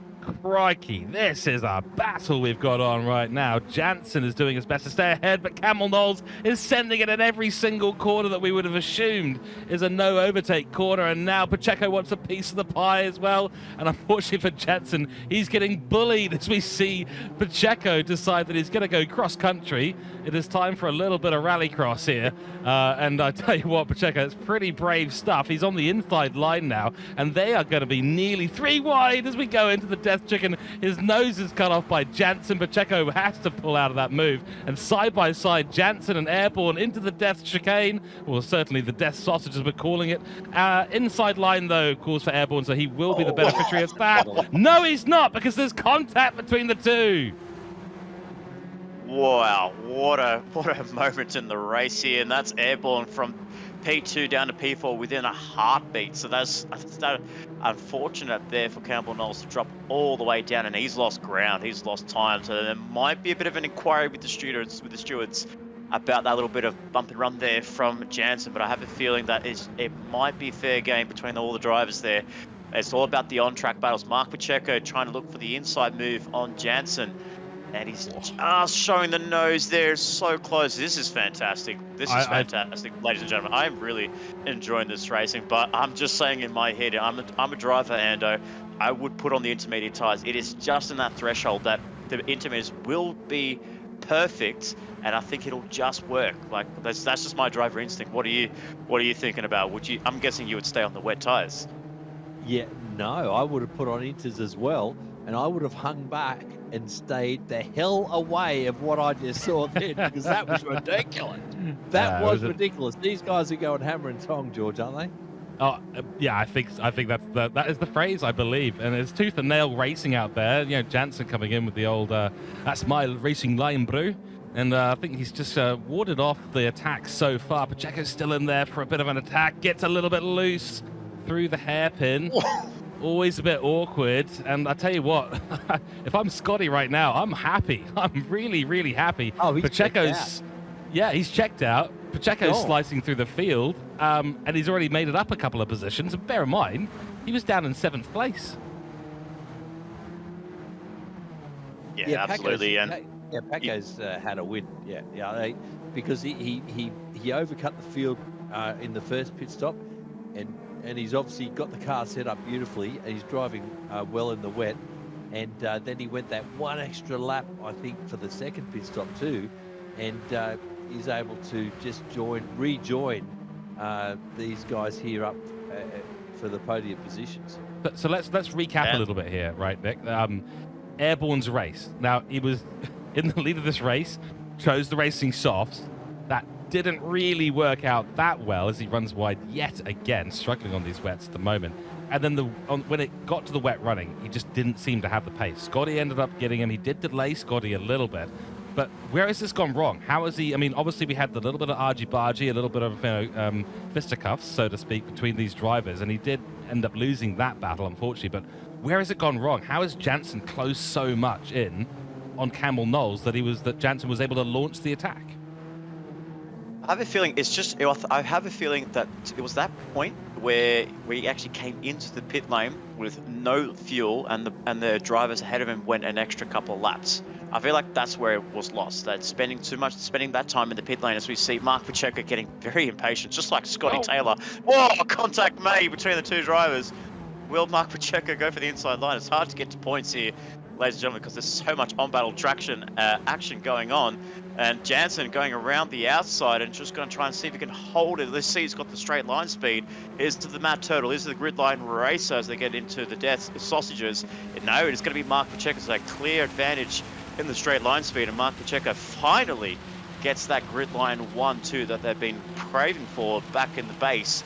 And he's up into P2 now. Finally, he can get himself some clearer that he's been desperately wanting to try and get on Campbell Knowles in the early stages of the race there. But going back to your point now we have a bit of a brief moment of relaxation, I would say. But it is wet weather racing. There's no calmness at all whatsoever. But with Campbell Knowles, I just don't know. I have a feeling there is a couple of points that I think the racing softs is one thing, but I feel like getting on the racing softs and then throwing on the wet tyres, where there was a bit of heat on those wet tyres, you can see that red gauge on the tyre modelling that you could just see the wear that he's got on that, and that's really hampered him on that extra lap on the wet tyres. That yes, he got ahead of Scott Taylor, but I just don't know. Like it's very hard to think. Like he was ahead, he passed down in P4, so yeah, it's a bit of a mystery. Indeed. Ando, that check that you sent Campbell Knowles for pole position, money well spent, or needed to send him a little bit more this time? Yeah, I mean, look, it wasn't a lot, so I'll just take the fact that he got pole position points. I'm happy with that. But yeah, he's not looking good for the rest of this race because it doesn't look like his car's set up for the wet, and it looks like they're going to have to do two full stints here in the wet. And I'm really intrigued that they've all come out now on wets. Rather than inters. No one's chosen inters, so they're all going to have to pay the piper later on as the track dries out. And, the wet tyre wear here is going to be crucial. Let's have a look at that as the track dries out. Well, that said, but it looks, by my eyes at least, like the rain has increased a little bit as Pacheco has a moment of the death sausage. We might have to call it the sideways chicane or something like that. And seems to be going sideways through there. Jansen's got a real opportunity now. He's right on the back of Pacheco. But the rain does seem to be increased again. I mean, this to my eyes, and I'm no professional. I'm not a regular GT7 driver. This to my eyes says the wets are probably the right tyre. Yeah, they are at the moment. So they're all going to have to pay the piper, George, later on in this race, because later on in this race, at some point, the track is going to dry out, and those wets, with a little bit of wear on them, as we can see, each of the drivers does have, are going to be positively diabolical. And if you had have chosen inters, you would be coming back at them. You would have been coming at them like spider monkeys, but that's not going to happen because it looks like they're all on wets. There we go. So that is how it is. I mean, yes, wets right now would be great, but you sacrifice a little bit of pace in these wetter conditions for the fact that you're going to be lightning in that drying period, which is going to come. We do know that it will dry out. Hot place here in Europe, so at this location we will see the dry line evolve rapidly and rapidly move back towards a dry track. Looks like there's going to be a move, and Airborne is going to try down the inside of Jansen. He's run super deep, and that is maybe a bit of a well, he's sending the check back to Jansen. He will probably need to address that, maybe. But I think he might be thinking, though, Ando, he might be thinking, hey, look, Jansen, that's kind of what you did to me a few laps ago. Also, Jansen might have run himself deep there as well. They might have both run deep in formation and flying terms there. So it might be quid pro quo and race on. May well be. Spark, though, Nick, he's here. Welcome to the party. Yeah, I'm really keeping my eyes on it. I'm really giving this man of the match to Spark in P5. Like, he was behind and not had the pace. Now he's got to run on Jansen up into P4. Spark goes flying past in the Rusty Nuts Racing Honda Civic and going to get the move done nicely. Now he's going to get the charge on Campbell Knowles up into P3. I've been keeping my eye on this man. He's got some great pace, and if we thought Campbell Knowles had no pace, had no grip on the outside, his Spark wasn't going to give him much more room, but he's got an inside line on Jansen. He's got the side draft there. The nose is just ahead on the rear bumper, but he just pulls back and drops back into P4. So that's Jansen back up to P3. Big contact! Oh, it's gone sideways. It's gone very sideways, and Spark knows he's made a huge mistake into 3. He is going to redress the position. I'm gutted for both of these drivers. What an absolute run they had. Campbell Knowles ran wide at turn 1. Rusty Nuts took the middle road, and Jansen said, you know what, the inside's open. I'm going to send it and take 2 for 1. Unfortunately, that 2 for 1 deal has ended in misery for him as Spark in turn 3 took him out. And unfortunately, they both went a little bit sideways. Jansen more so. He went full 90 degrees. And that is a battle that I was so excited for that has come to a rather sad conclusion. Jansen has got damage on that rear wing as well. So his day has just gone from a lot of potential to something that is, not going to be what he wanted. Yeah, absolutely. And Spark was on a really good run there. As I was alluding to earlier, just held on to the back end of Mark Pacheco. He was going with Mark Pacheco to catch up to these guys. That's how he got into this position, fellas. He just went with Mark Pacheco. Mark Pacheco had better pace in the dry. Maybe the wet's not so much.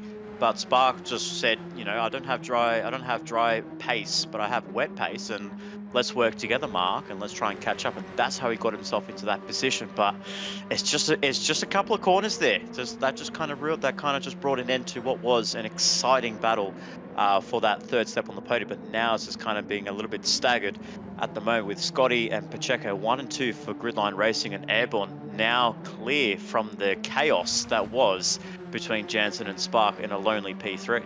I'll tell you what, Nick, you are 3 for 3 at the moment. I was waiting for a comment like that. Hang on, I thought you did the first one, George. Oh no, it was first. I'm sure that was you talking at the time. Okay, so I'm responsible for Pacheco, but he's in P2, so that's all right. Oh, look at this drying line. We really do have a drying line emerging now. And let's look through the field maybe and see if there's anyone on Inters, because I don't think there is. But if they are, they'll be making time hand over fist on the field here. But this is the critical time. If you can get to your fuel window, as we see someone pull in there who obviously can't, but if you can get to your fuel window and then put on slicks, and I can tell you right now, Hasseldine does not want to put on slicks right now. But if you can just last a few more laps and put on slicks, you've saved yourself a pit stop and you're in the box seat. Well, here we go, because P1 Skippy is on the intermediates. Nick, I heard you mutter the 146. He's got some pace on him. And I'll be interested to see what tyre Hasseldine goes out on. Obviously, Legendary Berry's still in this race as well. He'll be jumping into the pits too. What's the decision-making process? They've clearly not gone the distance. They can't go out onto another wet set, surely. I mean, maybe intermediates at this point. What do they do at this point, Nick? Yeah, I'm just looking. I'm very interested in that pace of 46.5, and I want to go back to what Scotty Taylor did on his wet tires. Oh, that is going to be super risky. Now, it is not a bad. The biscuit. Just sort of keep it on the racing line and just drive really slow, because there are a lot of wet patches and there's only one line. You don't think about going for an overtake for a second. Mark Hasseldine, you can just see they're just tentative. You got to get away as well. My goodness, this is crazy. It is onto a curb there, but he just holds onto it nicely. But I'm just thinking, like, I feel like it is, you're looking at the telemetry there, it is just sitting, it's just hovering on the third marker. So that is the kind of window opportunity for jumping on a softer compound tire, on a slick tire. But it's just how you manage it. It's just a question. Like, if you can keep that car on the racing line, you pretty much won. You pretty much won yourself a free position. But for Mark Hasseldine, he's so far back behind Skippy, 45.5. And I want to look back to I want to see what Scott Taylor's doing in the lead of the race. So we've got a 45.5 on the intermediate tires. And then looking back to Scott Taylor, 46.7. So the intermediates are the favorable tire. But if you're Scott Taylor, do you take a risk? Do you come in early, or do you just wait out until it actually goes dropping below that line? That is the difference between wets and dries.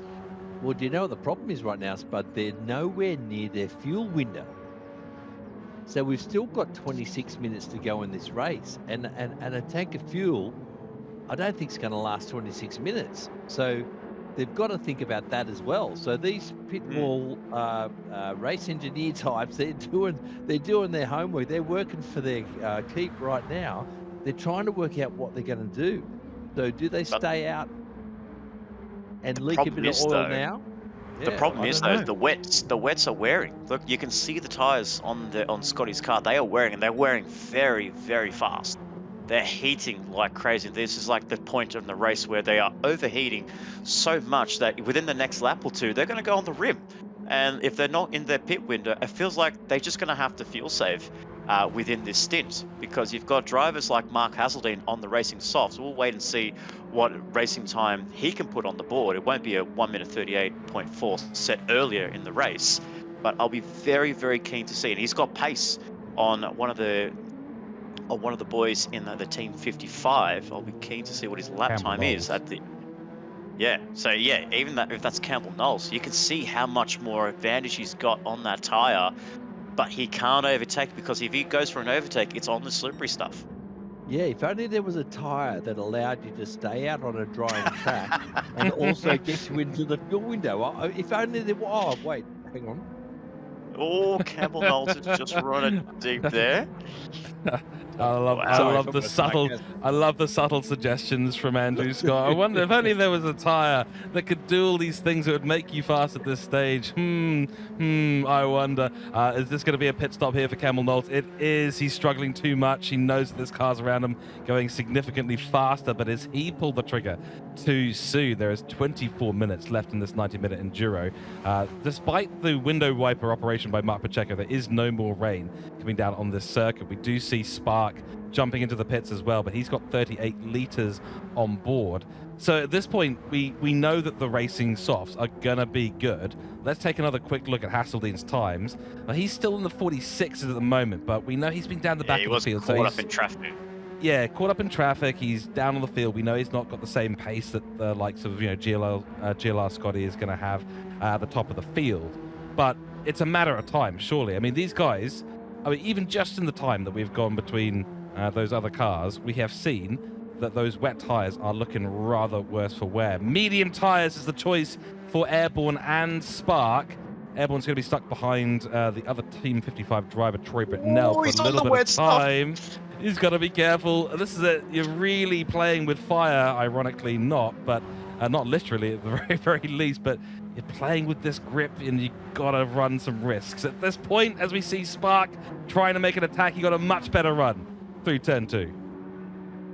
Well, because Campbell Knowles got on the wet patch, that just drifted him with so much understeer, and he just couldn't find the grip. And then we can see there Roberts right behind there, who we thought was out of it, is now back into contention right in the rear quarters of Campbell Knowles's rear wing in the Team 55 Capital Honda Civic. So he's right back into this, and he's got some good pace now. He's on the racing mediums. I don't know. Now we can see the front two have finally put the call in, and they are coming into the pit lane just to see what tire these drivers go on. I feel like with a track like this, and I'm not so sure what you think, but with a track that is very damp and is very green, there's not a lot of rubber being laid down because it's been washed away by the rain. Do you feel like maybe having a gamble on the soft tires is the best option, because there is actually a little bit more grip and the tires don't wear as much? Yeah, good question, Spud, but I can tell you right now, guys, the gridline guys have pulled into the pits with 22 minutes left in the race, and that ends up being about 13 laps, maybe 12. And guess what? That's also a full tank of fuel. So these guys have got it right. These guys have just played the trump card. So these guys have got a full tank of fuel, a full set of slicks, a fresh set of slicks, sorry, and they've chosen mediums too. And I think that's a good choice, because I think, to your point, Spud, I don't think that the softs can last any more than, well, I don't know, 7 or 8 laps around here. Without making the crossover, yeah, that's right. And luckily, it is a full set of slicks, all 4 tires on everyone's car at the moment. No one with the 3 tires or 2 tires. Luckily, both medium tires for these 2 gridline racing chaps, and they are in the box seat. Spark has managed to make that overtake on Campbell Knowles, who's had an accident. So Campbell Knowles has made a big mistake somewhere, likely in turn 3 or 4, where you do have to run those curbs, which are going to stay wet for just that extra couple of laps. The water doesn't get cleaned up off them very easily at all, and Campbell Knowles, what could have been a podium, has started to slip away, and that damage is relatively significant. He will be feeling that. Yeah, and as well, he had that, and I feel like unfortunately he had that coming. Like, as soon as he got out of the pit lane to jump on the dry tires, he just ran wide in the double right-hander turns 1 and 2. So that gave Spark an opportunity to close up on the 38 Team 55 driver, but it's just 2 laps in a row that he's made a mistake. He's just not comfortable in this phase of the race where the track is dry, but there is wet patches everywhere you look off the racing line. So he's not really finding himself a groove, and he's got damage on top of it. Whether he comes into the pit lane is a question in itself, because he's got a good gap between himself and his teammate, Troy Britnell. Oh, as we see a driver there, and that's Spark. So Spark has now had a mistake as well. So the 2 drivers, P3 and 4, have both had their encounters of damage and mistakes in this race. Campbell Knowles does go past Roberts in position 4 for the Racing Knights Racing 24. And my goodness, this is a race that's just turned on its head here, George and Ando. This is absolutely crazy. The boys in grid line 1 and 2, they're happy, but it's just this is the best of the rest. Who's gonna be on the podium? We don't know. I guess that's a great thing. I was literally about to come in after that and say, well, Spark's got a decent gap ahead behind him to Campbell Knowles. So he's just got to keep it consistent. And luckily, I wasn't on the microphone at the time that we cut back to him with damage. So that's not going to go onto my record for today's race. Luckily speaking, they do have Legendary Berry ahead. That is a blue flag, of course, so he will need to move out of the way of these two as soon as possible. Does so nicely. I was going to speculate as well whether or not there was contact between Spark and Airborne that maybe caused that initial bit of damage, and given that Spark was going very slow down the main straight, I initially thought, well, maybe he's trying to redress the position. Again, no, not the case. Both of them with damage, and it's really just going to come down to driver skill in this last part of the race. They've got opposite damage, so one's got damage on the left front, one's got damage on the right front. What's going to be the most detrimental here, Ando? Would you rather damage on the left or the right? Oh, I'd say on this clockwise circuit, you'd want it to be on the right. But I just got to say, guys, I really feel sorry for the back half of this field because they've hardly got any airtime in this whole 90-minute race, because this battle up front has been absolutely ding-dong, and it's been going for what now? Over an hour and 12 minutes, and here we have 5 cars, is it? All within screenshot, one camera angle of each other. This is absolutely phenomenal. As we see, who's that? Spark's gone wide and he's lost a spot. And it's maybe going to be another, is it? As Brits, is that Brits coming into the fray? We haven't seen Brits for a while. I think it's Legendary Berry. Let's do a double check. I think it is Legendary Berry. He's still on the intermediate tires with half a tank of fuel. He's on the alternative strategy. Yeah, I don't know about that, but he better pit soon because he's sure his team leaking oil. I'm sure his team boss in Jim and James Lee, Jimmy Superfly, I don't think he'll be very happy to see his Black Rose car on an intermediate tyre on a dry track. I'm sure there'll be a little bit more coaching going back in base to be like, when there's a dry track, the one tyre you don't want to be on is the intermediate tyre. But look at this. Jansen's now got damage as well. So Campbell Knowles has got damage, Jansen's got damage, Spark has got damage. It's now up to the drivers. Who's going to get that final step on the podium, because they all have damage in some sort of way. It's just now executing it and trying to keep it on the dry line and not get any more damage on your car. So recap here. Spark was the one that made contact with Jansen. That's why we've got the rear damage on his car.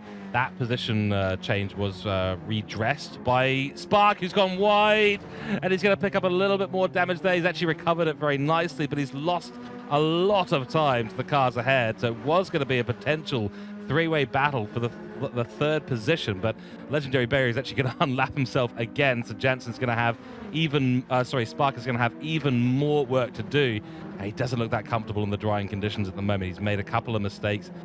Spark, of course, made that mistake on the last corner, so I think it was in the same place, actually, where he's just gone off a couple of laps ago. That's why he's got damage to the left, which, as we know, is not the ideal. We've got an accident up ahead as well. Yellow flag is out. I'm not sure who that is. Let's see if we can cycle through the field very quickly. It is Mark Hasseldine, who's also picked up damage. They're all struggling in these last parts of the race. We've got 15 minutes still to go, and they're all picking up damage here and there and everywhere. Airborne and Jansen now battling for the final podium position. Both of them have damage, although I have to admit I'd rather be in Jansen's car right now, even though Campbell Knowles has got the damage that we'd rather have on the right, but Jansen's only got damage on the rear, so he's not going to be compromised that much at this stage. And meanwhile, Gridline Racing driving off into the horizon.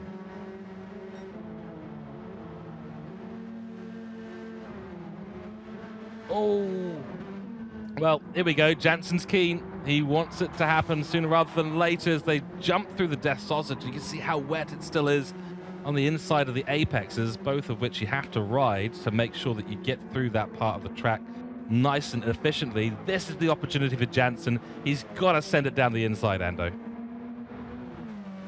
Yeah, but the damage is just creating doubt, I guess, isn't it? But with all those contenders for that final podium position carrying damage, oh my God, that is crazy. There's been some contact right at the braking marker, and somehow Campbell Knowles has held onto it. He's got a real tank slapper on his hands, but somehow he held onto it, and he's done a great job. And he's staying in front just for now, but Jansen looks to have the pace, and he's going to make another move at some point, isn't he? That front end damage that Airborne's got is really costing him. But you know what, guys? If I was one of these three that's fighting for this final podium position, I would have pitted because I think they're going to have to pit anyway.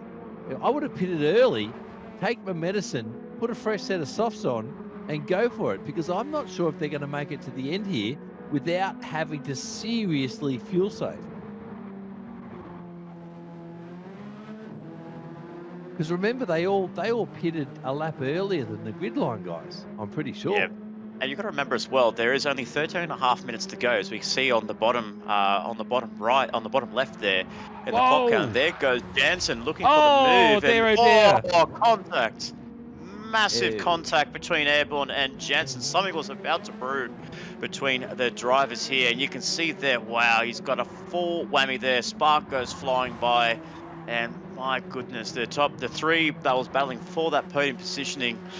I don't know, there is a limit to the point where it's actually good racing and hard racing, but I'm not so sure on that, fellas. That was quite a bit aggressive there amongst the two drivers in Campbell Knowles and Lyles Rensburg in Jansen. But obviously we are leaving that to the stewards. We can only see what we see on the screen here, ladies and gentlemen, but it is a little bit biff and barge there. I think they're just getting desperate here. They all have damage. The three drivers that are battling for P3, they all have damage on their cars. They're just trying to literally fight what they have with this car. And we can see there, Spark has gone wide again at turns 1 and 2. It is now losing time to Jansen, but with all that damage, that extra damage that Jansen's got, he's now joined the party with the front end damage here, fellas.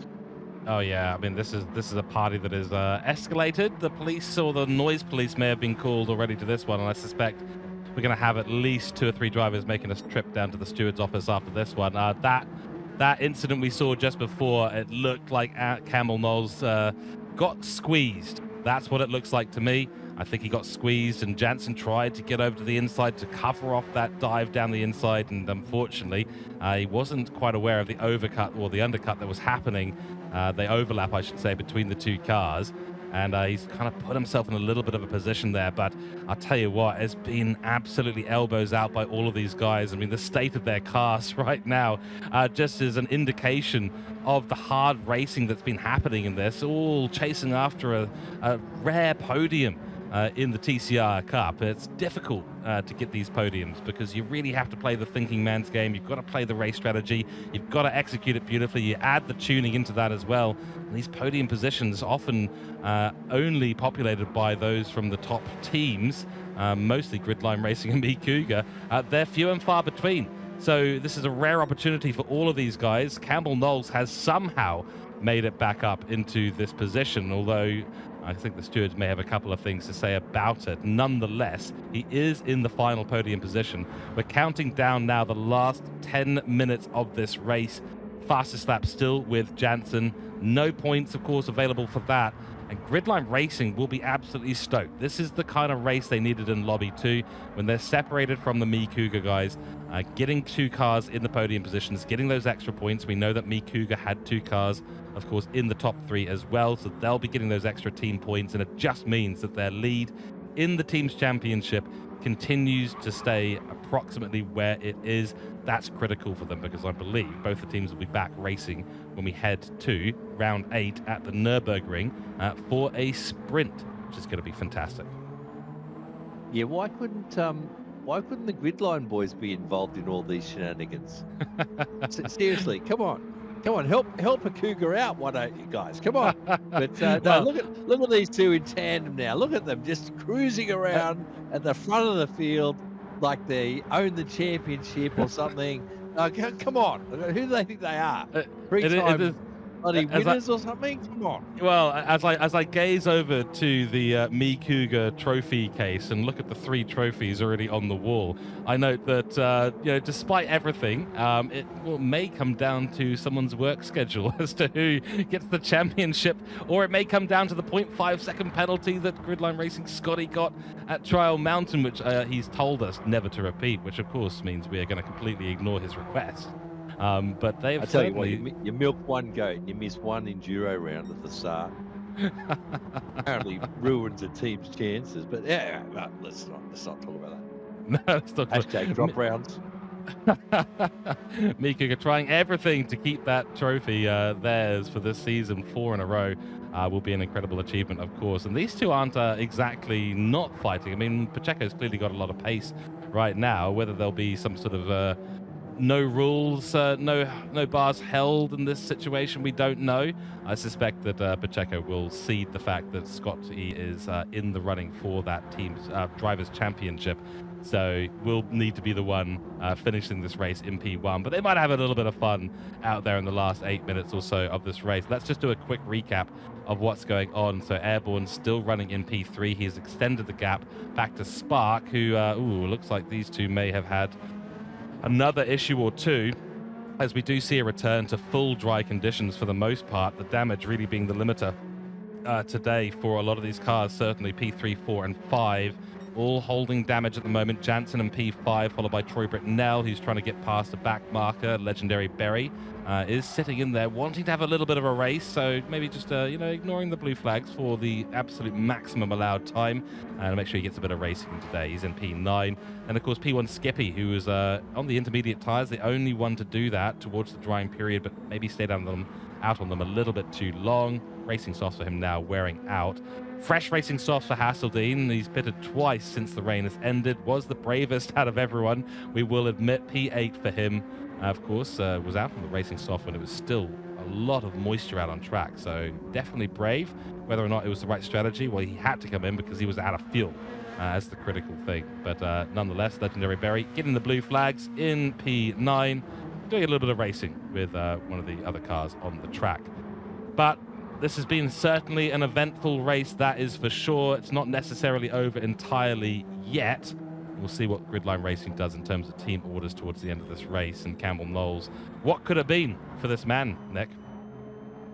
Yeah, absolutely. And I feel like as well, like he's in clear red now. He's not getting too much pressure from Spark. This is going to potentially help him in the Drivers' Championship as well.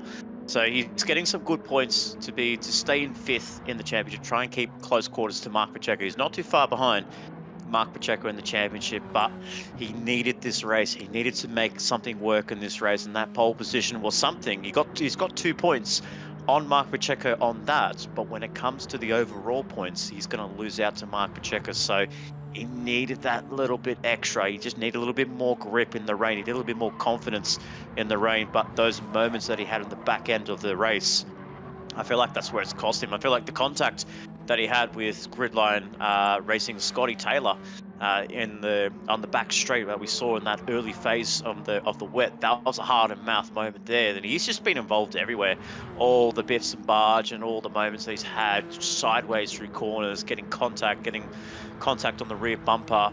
I feel like it's just gone a little bit downhill suddenly, sadly for Campbell Knowles in P3. So I will say he's got a lot of work to do to try and catch up to Scotty Taylor and Mark Pacheco, but I will say it has been a really good drive. I feel like for 24 laps to lead almost half this race, as we're about to go on, as we're on 47 and going on until we get to past the lap 50 mark, I feel like it's a job well done for Campbell Knowles. It's the confidence that he needs to try and be up in the front end once again. Certainly is. Is I it mean, over look, yet for him? well, that's it. It isn't over from exactly right, Ando. And Has he got this podium position secured, Spud? This is the thing. I don't think he does, because Spark has been starting to catch up a fair bit on Campbell Knowles. And I would also say that, Campbell Knowles seems to have been the common denominator in a lot of the contact out there today. But at the same time, he's ended up in positions where people have needed to make overtakes or wanted to make overtakes.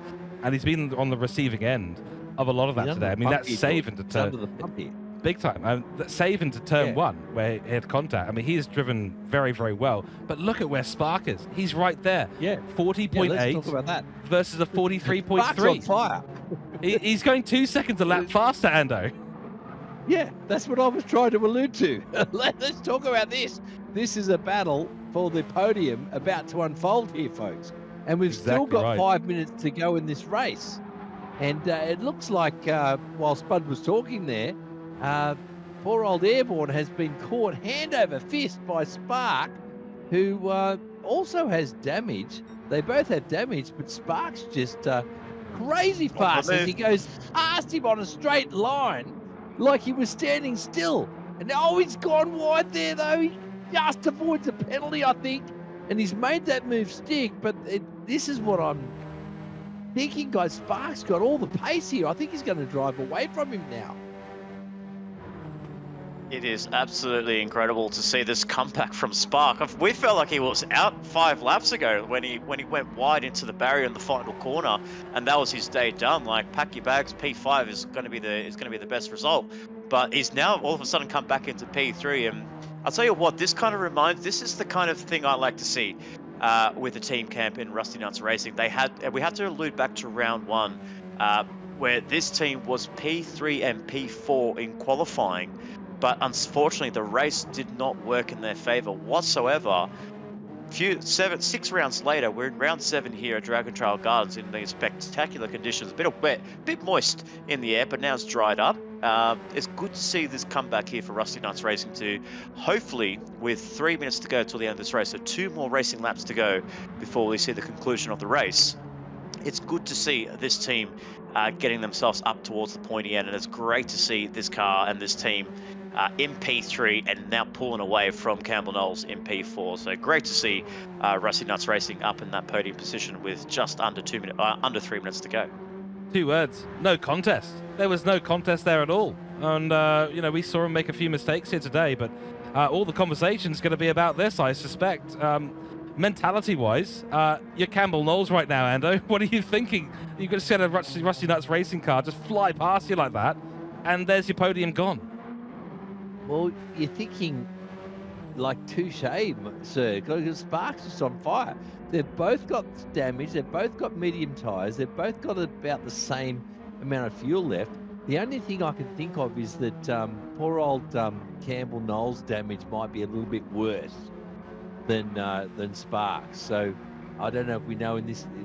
Everyone knows in this game, but you can have it showing on your HUD there, but it could be completely different levels of damage. So I'd say Airborne's maybe got the wheel shaking in his hand, and he's having real trouble pulling the car up and turning it, whereas Spark's probably got very light damage and he's hardly noticing it. Exactly. Yeah, I think that's probably right. And we don't have, of course, the percentage of damage on each of those little icons on the HUD, so we have no idea. It could be like 15%, 20% on that for Spark, and it could be something like 40% for Airborne. And clearly he's struggling. We have 42.9 last lap. It's a 41.6. So I return to the 2 words: no contest. And out of the blue, well, somewhat out of the blue, I guess, out of the rain, the cloud, out of the grey, it is Spark in 3rd place. Rusty Nuts Racing on for a podium. I believe it's not their first podium. Someone could correct me on that. Nick, the information sponge, might be able to dig up some statistics on that and figure out if that's the case or not. But this is certainly going to be Robert's best result of the season so far, and it's really come out of the blue, which is excellent to see. In the meantime, we are on the last lap of this race, and it is going to be Scotty and Pacheco, a 1-2 for Gridline Racing, exactly what they wanted to do. They timed the strategy to perfection. They had these last 13 laps with the fuel. You'll see that these numbers will be absolutely spot on for these guys. They have got it right yet again, and in the absence of having a lobby with me Cougar, they're thriving, and this is fantastic to see. This is great for their championship drive. Yeah, they're going to do another 1-2 finish, aren't they? They're going to do another formation finish, aren't they? It'll be a photo finish, Ando. Yeah. You know it will be. Yeah, they're going to do it like for the press. Yeah, they're just copying someone else. That's right. Well, they've got their Facebook page, they're going to be posting the picture. Scotty will be right onto this. First order of business. Yeah. The photo shoot. It's going to happen. Here we go. Last lap, last part here. Scotty pulls over to the side. They're getting ready for it. Oh, they love doing this. Oh, soak it in, Ando. Soak it in. Across the line we go. Love it. Yeah. Only at 140 kilometers an hour as well. So slow and steady in formation. That is great. Just the irony. I'm sure Scotty will love the fact that he's got Ando in the commentary box to witness that. Here we go. Spark through the last corner, out of the woodwork, and into 3rd position. A bunch of points for Rusty Nuts Racing, a bunch of points for him. Campbell Knowles will be absolutely gutted, but let's soak in this moment. Literally, it's been an action-packed race. Gridline Racing have won it hand over fist, but Spark, he's done it today, and he's managed to find the pace at the end of the race An hour and 30 minutes later, he comes across the line in P3. Campbell Knowles will be P4 and Jansen will be P5. Let's now jump over to our results screen and start chatting about what was an incredible race today. We'll see you over there in a moment.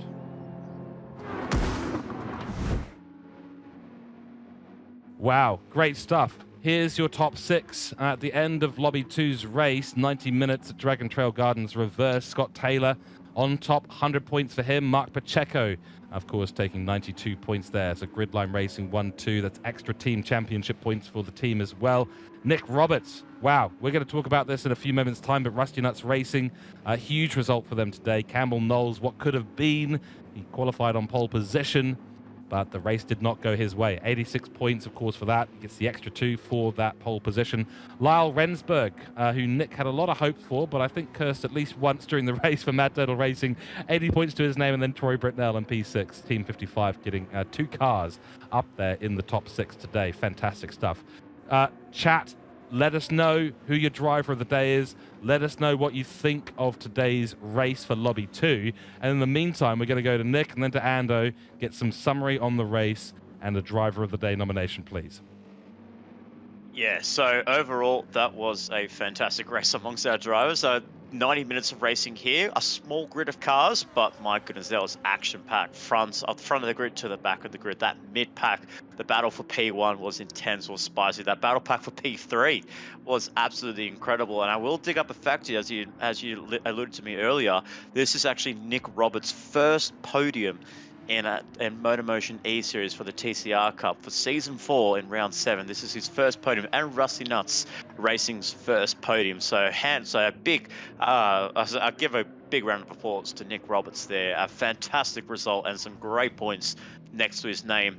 And despite all the up and downs that he's had in this race, and I have a feeling that, you know, he may be taking maybe a little trip towards the steward's room post-race, but I have to give it to him. My driver of the day, not just because he's got the first name of a legend himself, but Nick Roberts here in P3 as my driver of the day for the Rusty Nuts Racing driver.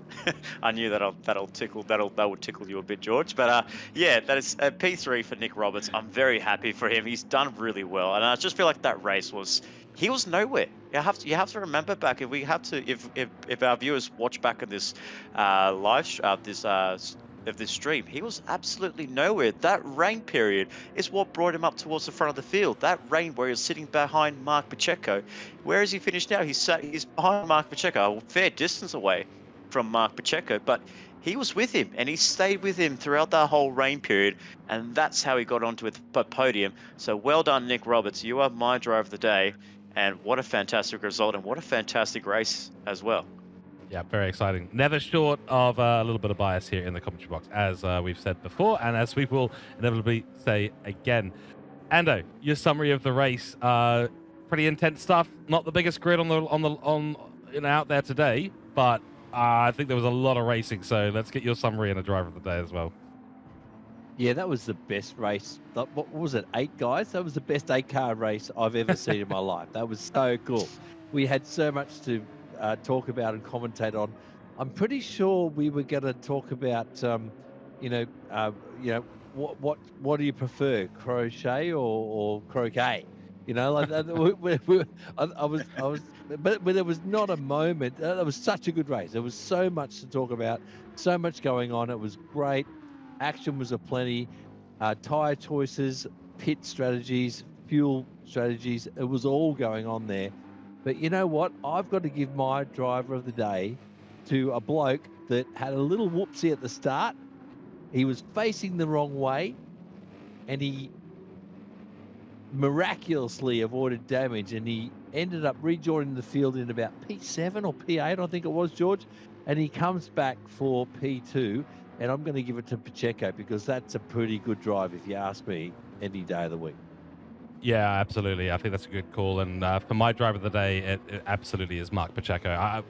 Massive honourable mention to Nick Roberts, and, you know, the name of the legend, of course, who we all know well and love very much. But honestly, great drive from Nick Roberts. At the end of the day, making that mistake and recovering, looking towards the end of that race, I think if it weren't for the fact that Scott Taylor was, in the lead of the Drivers' Championship and needing to extend that gap, I think Pacheco had the pace today to win. If they went actually driving against each other, if there was no championship implication here, I think Pacheco may well have had it over Scott Taylor. Can't say that for sure. And we know Scott Taylor is, of course, an incredibly quick driver as well. But Pacheco was impressive today. It's a really good drive back through the field. And the fact that he's made those positions back and still been right there. I mean, he finishes across the line, able to do the photo shoot. I don't know if Scott Taylor was maybe driving a little bit slower just to enable that. That's for him to know and us to speculate on constantly through the rest of the season, I'm sure. But yeah, Pacheco done incredibly well. Let us know in chat who your driver of the day is, and we'll tally all those up, and we'll see who is on top. Chaps, been an absolute pleasure. It's been the three OGs, the original group here, the three Musketeers, as we're known as. We've covered most of season 1, 2, and 3 together, and honestly, been a pleasure to have you guys both back in the commentary box today. And we hope everyone has enjoyed the stream today. It's been a good one. It really, really has been. So we'll get some closing comments on today's race and having us all three return into the comms box from Nick and then Andrew, and then we'll start to round out the stream today. Yeah, absolutely, and I'm so delighted to have the three of us back again. I was waiting for the moment that we would have all three of us back in the commentary booth, and what a race that was. As much as Lobby 1 and Ando Scott's lobby for the Cooke driver development would have been a spicy lobby, I have a feeling that this one really turned it up a notch. And we always say, George, that it's always the second lobby or the Division 2 lobby, whatever number 2 it is.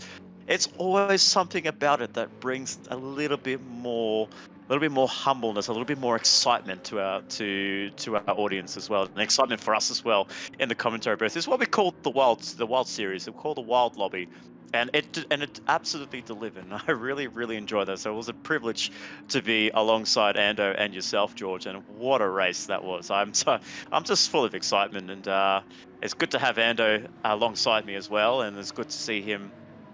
Not hanging out in Budweiser balcony, but it's also good to have him in the commentary booth as well.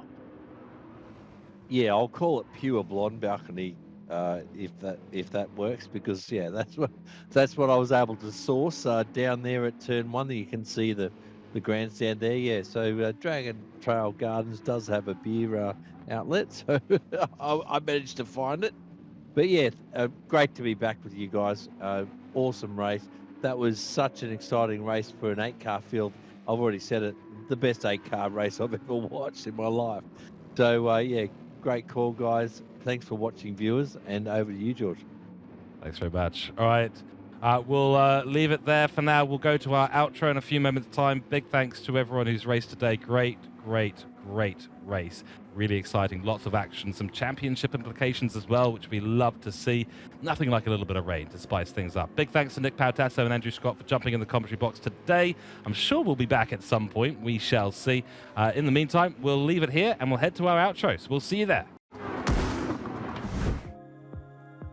Well, there you have it, ladies and gentlemen. That is your round 7 coverage completed.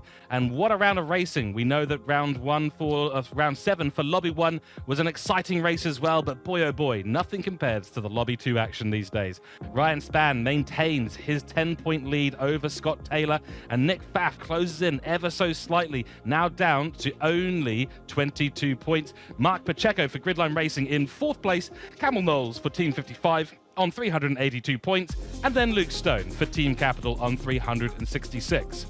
In 7th place, it is Lyle Rensburg for Mad Turtle Racing. What could have been today for this man here, but 360 points, nothing to scoff at after this endurance round.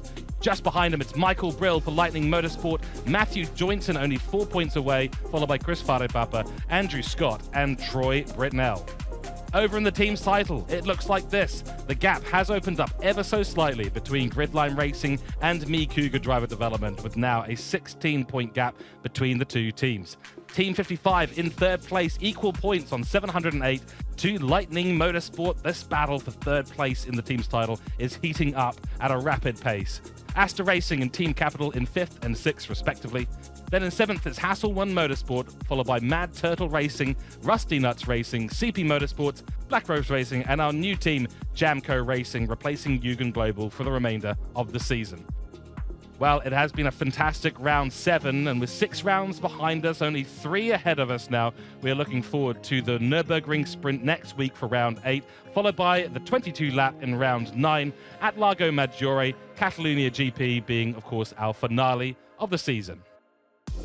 Mercury Walch proudly sponsoring the MotorMotion E-Series TCR Cup. A massive thank you to our primary sponsor for all your commercial printing, digital printing, direct mail, label printing, large format printing, and packaging. Please head to www.mercurywalch.com.au. A massive shout out to MotorMotion E-Series and those in the background for the TCR Cup. Bear in mind, this is not the only series that they run. GT3 championships are open. Registrations are ready to go and slots are filling up quickly. So head over to www.motormotioneseries.wordpress.com and get yourself signed up. We'll see you next time.